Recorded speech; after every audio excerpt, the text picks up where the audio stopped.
பொன்னேரி அருகே சுமார் 50 ஆண்டுகள் பழமை வாய்ந்த அருள்மிகு அதிசய விநாயகர் ஆலயத்தின் அஷ்டபந்தன மகா கும்பாபிஷேக விழா வெகு விமரிசையாக நடைபெற்றது. இதில் பொன்னேரி மற்றும் சுற்றுவட்டார பகுதிகளைச் சேர்ந்த திரளான பக்தர்கள் கலந்து கொண்டு சுவாமி தரிசனம் செய்தனர்.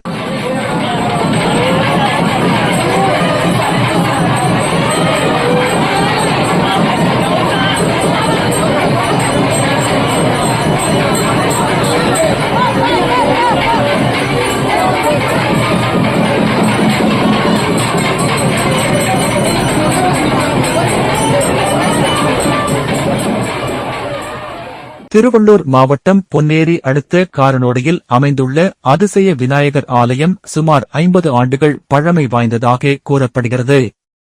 பக்தர்களின் நிதியுதவியுடன் ஆலயத்தில் பல்வேறு திருப்பணிகள் மேற்கொள்ளப்பட்டு தற்போது பணிகள் நிறைவு பெற்றதைத் தொடர்ந்து மகா கும்பாபிஷேக விழா நடைபெற்றது. கும்பாபிஷேக விழாவையொட்டி யாகசாலையில் 4 கால பூஜைகள் நடைபெற்றன. இதில் வாஸ்து சாந்தி, காப்பு கட்டுதல், கணபதி ஹோமம், நவக்கிரக ஹோமம் உள்ளிட்ட பல்வேறு சிறப்பு பூஜைகள் நடைபெற்றன. தொடர்ந்து மேளதாளங்கள் முழங்க சிவாச்சாரியார்கள் புனித நீர் நிரப்பப்பட்ட கலசங்களை சுமந்தபடி ஆலயத்தைச் சுற்றி வலம் வந்தனர்.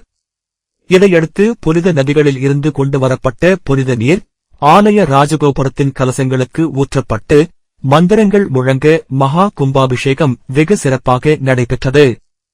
தொடர்ந்து மூலவர் அதிசய விநாயகர், பவானி துர்க்கை, ஆஞ்சநேயர், பாலமுருகன், ஐயப்பன், நவக்கிரகங்கள் மற்றும் பரிவார தேவதைகளுக்கும் புனித நீர் ஊற்றப்பட்டு கும்பாபிஷேகம் நடைபெற்றது.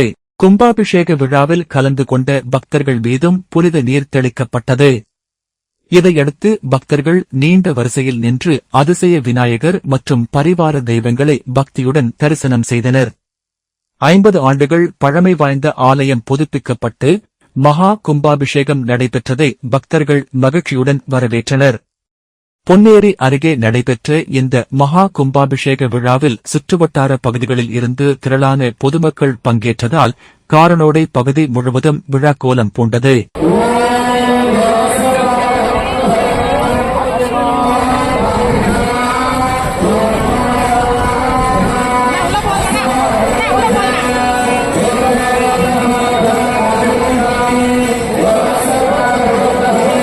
Thank you.